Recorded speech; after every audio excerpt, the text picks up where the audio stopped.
Okay, hello, sorry, beautiful people, whoever is watching. Um, so here I go to throw out. I'm kidding. Sorry about that.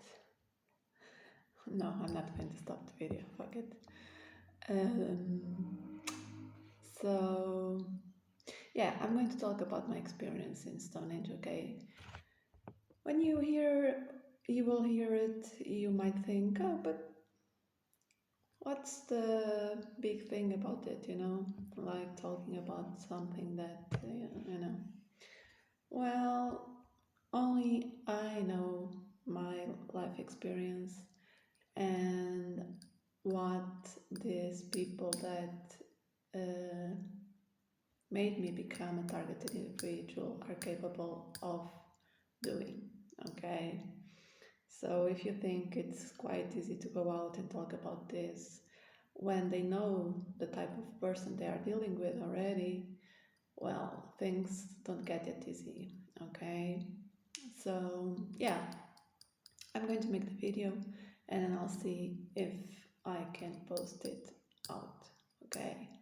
Other thing I would like to add is that in my previous video called DNA Part 2, I just want to say this, but then I will write it in the comments, it doesn't matter, is that I ended up mixing stuff, it was late already in the night, ended up mixing information from the two previous videos, the Conscious DNA and the Earth School, okay, so whatever, that's it. So, taking off from the day, from the video, which I don't remember which one, I didn't check that out, that I would talk about my experience. The light ships, exactly, video. That I would talk about my experience. That was the most hardcore and most amazing. I had many hardcore experiences. I might talk about them, okay? As always, it's like, I might talk, I might, maybe, then we'll see. But yeah, that in terms of light ships, because I had so many, I've seen so many stuff throughout the years, but that one was really the most hardcore because it was so personal in the first place, as I mentioned in that video, light ships, okay? It was so personal because it was Stonehenge is in, if you know it, it's in a very, very secluded place, okay? There's nothing around, there's no one actually, usually, because I've been there more than once, there are even, people with caravans and whatever. I don't know what happened in those days, but I was also, that place is huge, okay? And where I stayed, actually under a beautiful oak tree, like really, really old oak tree. That was because my tent was super small, not super small, but a small tent because I had to travel like alternatively. I could not bring a super tent with me. I have my backpack, I walk, I hitchhike, I do, all kind of crazy stuff. So of course I cannot bring a heavy tent with me. So taking off from where I wanted to start, and I was super excited, like there I was in my little tent at night. And this happened right in the first night because I stayed there 3 nights, okay, camping by myself, all alone in the middle of the effing nowhere, as I mentioned.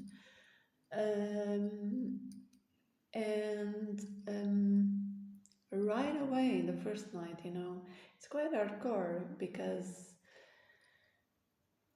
for some people might not be, okay? For many people, it's not hardcore at all.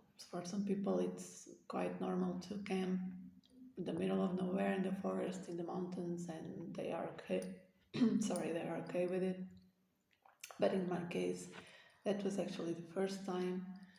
The first time that I was doing that, not only there but in other places.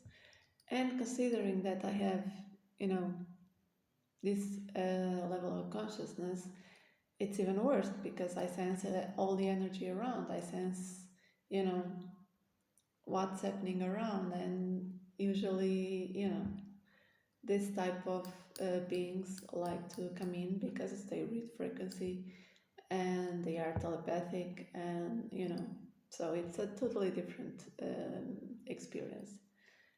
Um, so that was in the beginning of August 2015. Um, and as I said, there I was in this huge. I wish I could post a picture. Maybe, if I would have these super editing programs, which I don't have at the moment, I would show you one picture so that you could see the huge, beautiful oak tree, and then my tent. Like, I am the oak tree, and the tent is like this, So that is very funny. I was very happy because it was the second time I was there. I was so happy to be there again. In different circumstances. I'm not going to talk now about the first time, otherwise I will never shut up. And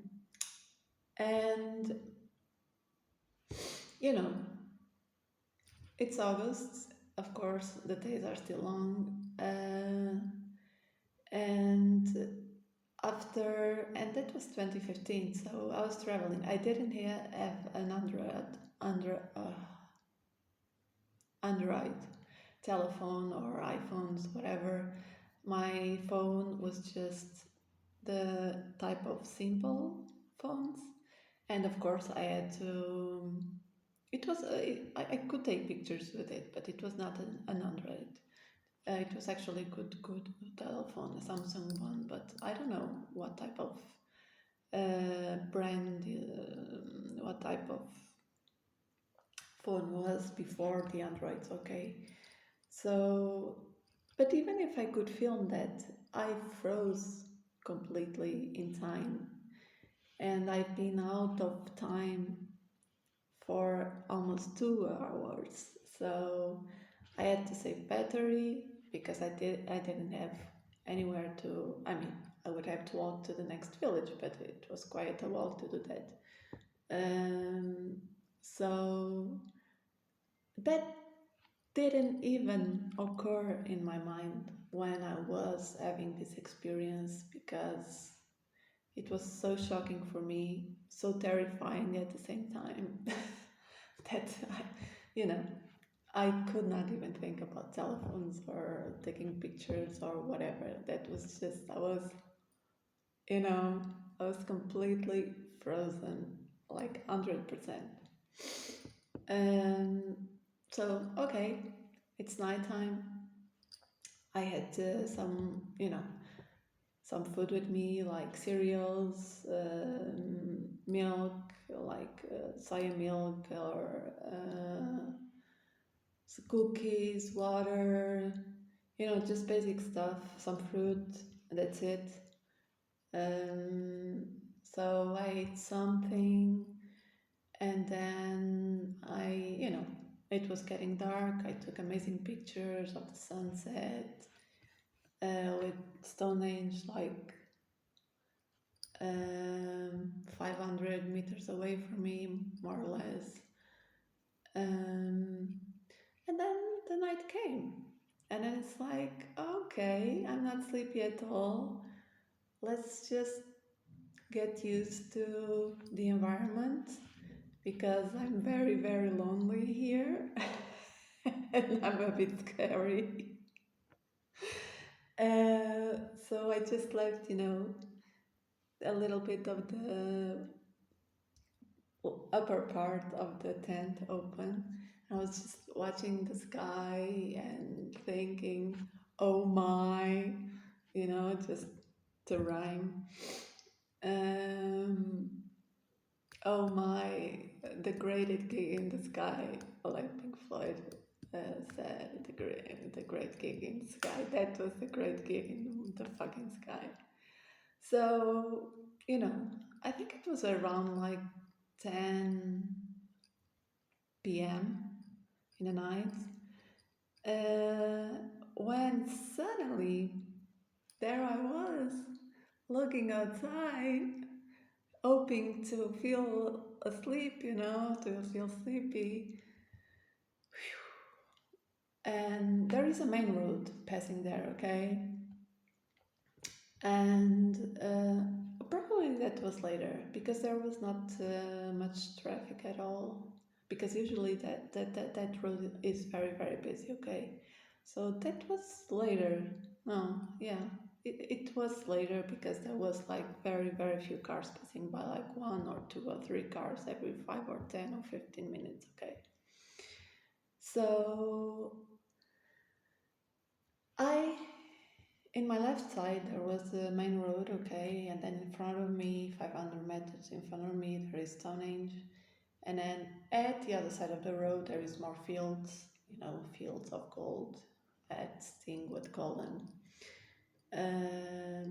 Just fields and fields and fields and fields of emptiness, of nature, okay. And suddenly, I just looked. I looked because the lights were so huge that it was impossible not to look. And above the ground, probably not even 100 meters, if I can remember and measure well. Yeah, probably around 100 meters above the ground.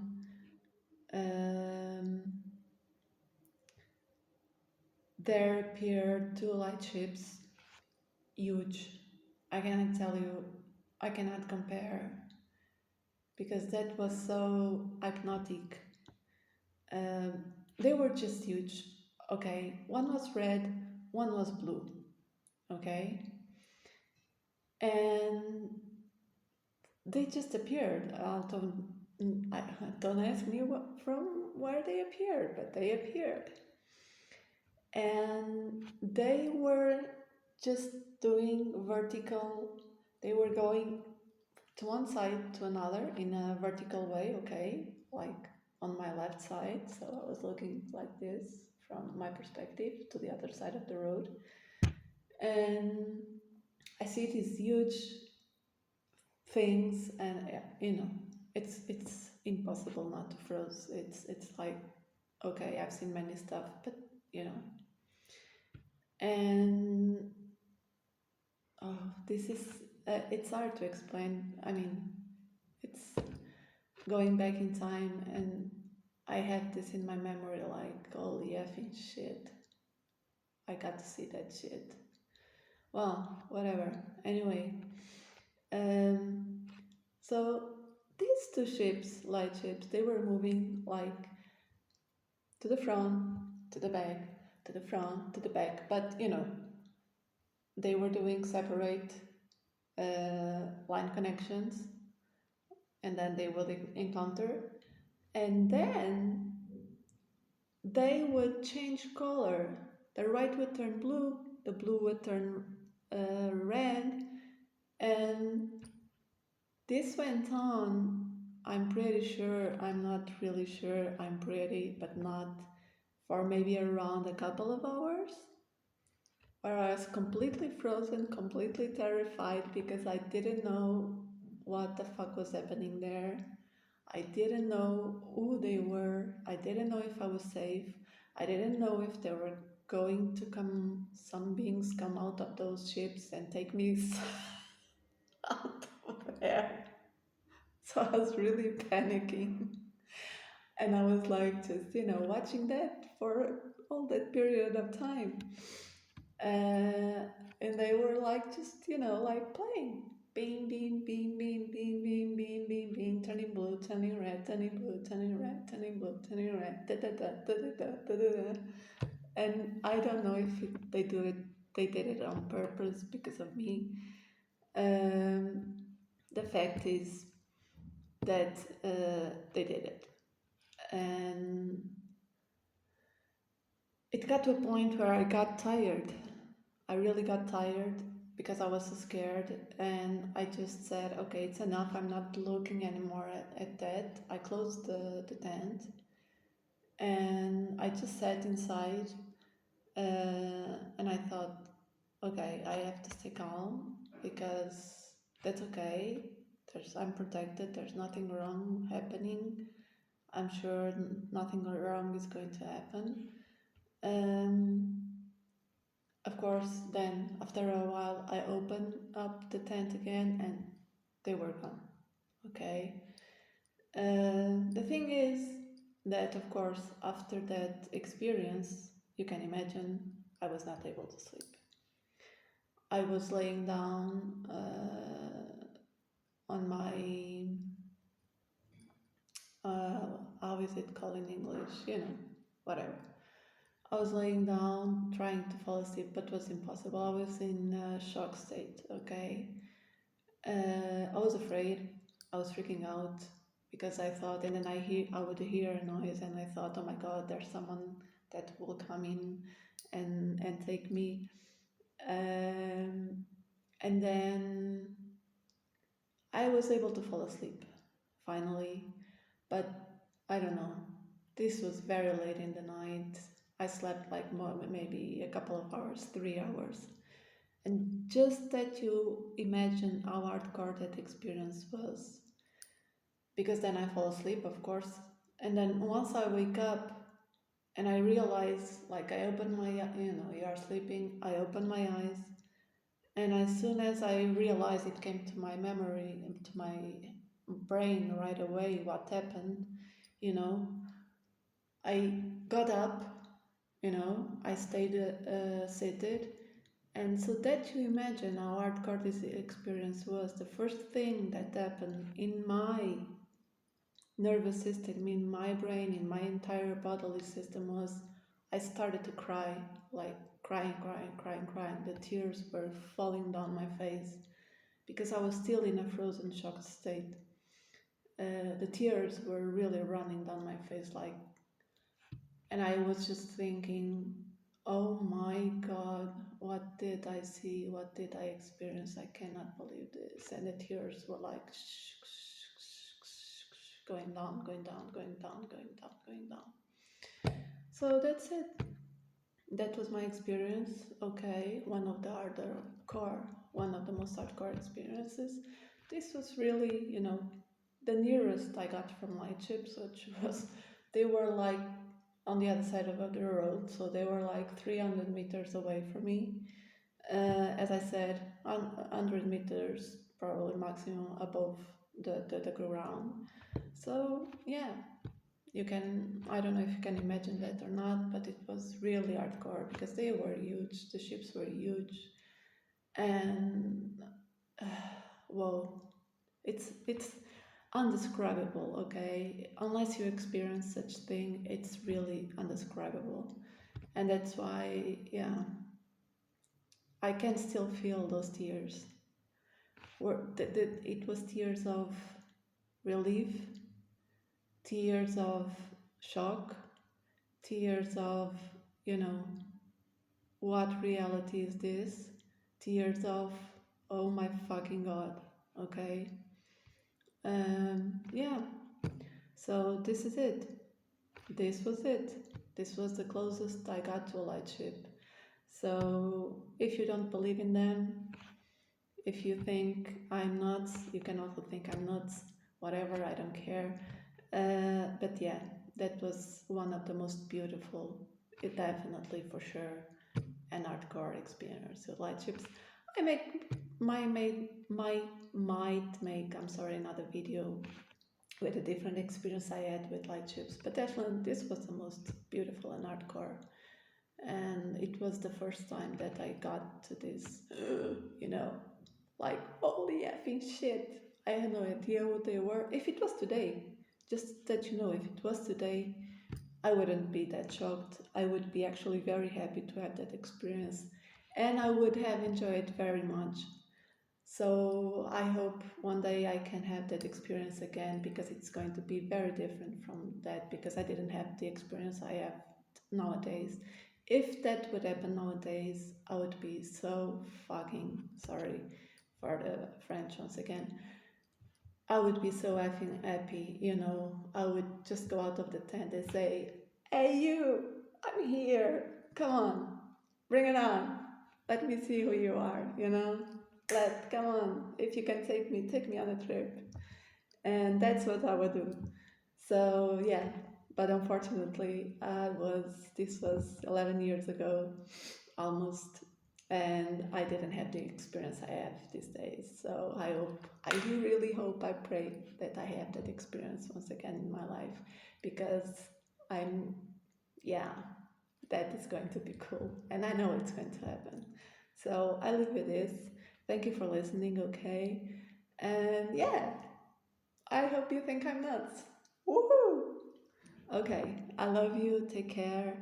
Lots of love. I'm happy I could talk about it. It was a bit hard because I never spoke about this, like, you know, on a public way, even if I was sharing the type of information in the past. I never talked about this experience. It's the first time I'm doing it. So, yeah, I love you very much. I hope you are well. Take good care of yourself, one day at a time, one step at a time, 1 minute at a time. Enjoy yourself, enjoy life, despite everything I speak on my videos, okay? There's also the beautiful side of life, and just live the moment, okay? And especially, you know, enjoy who you have with you, friends, family, whoever, loved ones. Just enjoy your time, enjoy life, because life is short, okay? I love you very much. I said this already, but now because I'm excited, because I talked about it, and yeah, take care, okay? Lots of love, peace, okay? And I hope you have access to everything you need, as always, okay? Lots of love. Take care. Bye bye.